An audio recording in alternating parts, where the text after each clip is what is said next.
Hey everyone! Welcome back to Old Charles, your favorite spot for coin collecting, numismatic history, and hidden treasures in your pocket change.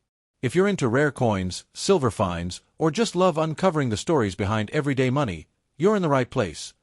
Today, we're diving into a coin that many of us have seen but few truly understand, the 1974 Kennedy half-dollar. Is it worth just 50 cents, or could it be worth hundreds, even thousands?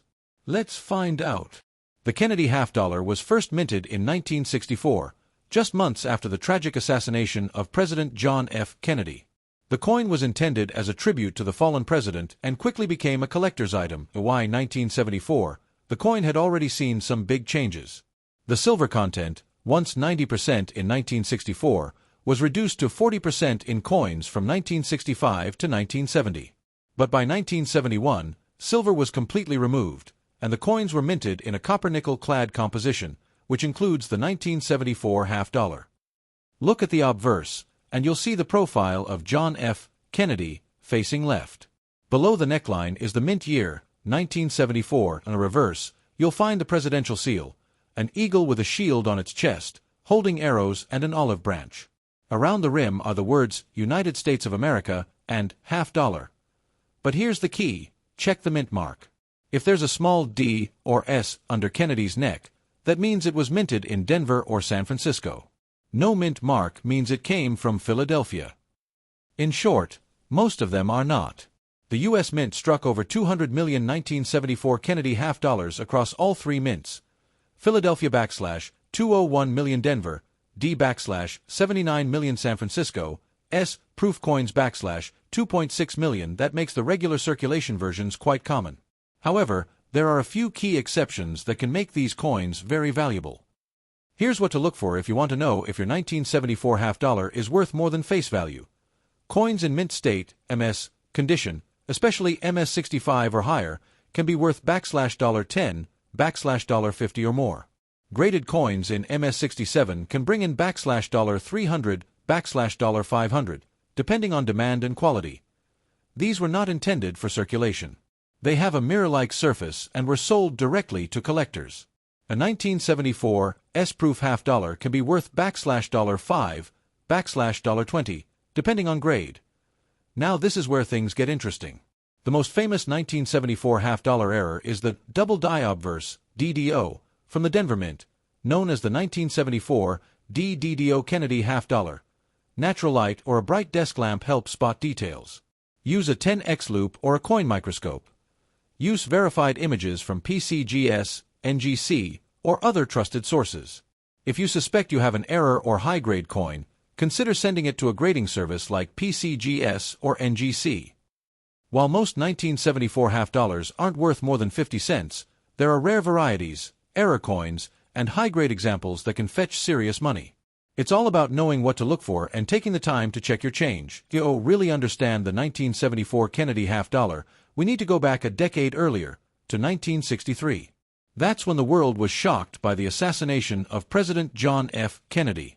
Just days after his death, the U.S. Mint and Congress moved quickly to honor him with a new coin. Why, early 1964, the Kennedy half-dollar was born, replacing the Franklin half-dollar that had only been in circulation for 16 years.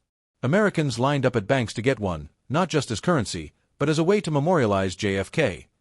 The first coins in 1964 were struck in 90% silver, but by 1965, due to rising silver prices, the U.S. reduced the silver content to 40%, and in 1971, they removed silver entirely from circulating coins.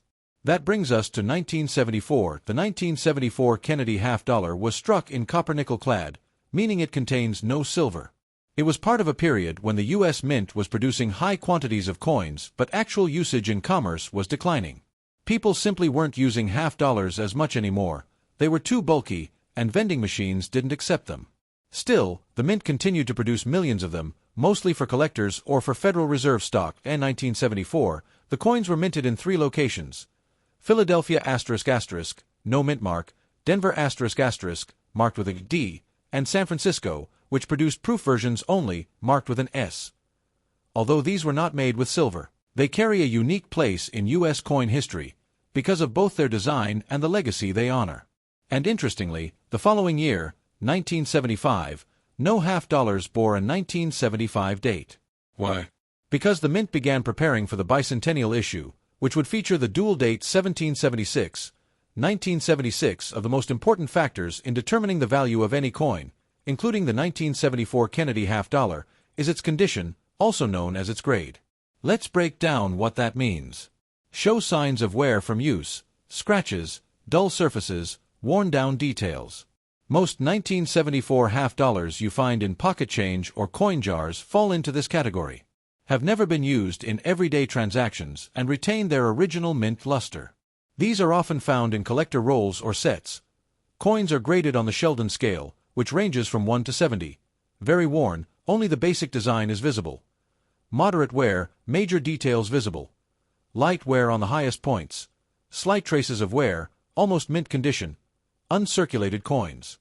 MS-70 is a perfect coin, extremely rare. 1974 half dollar in MS-65 or higher is what collectors look for. That's when real value starts building. These coins have strong strike, full detail, and excellent luster. So get a rough idea of your coin's condition.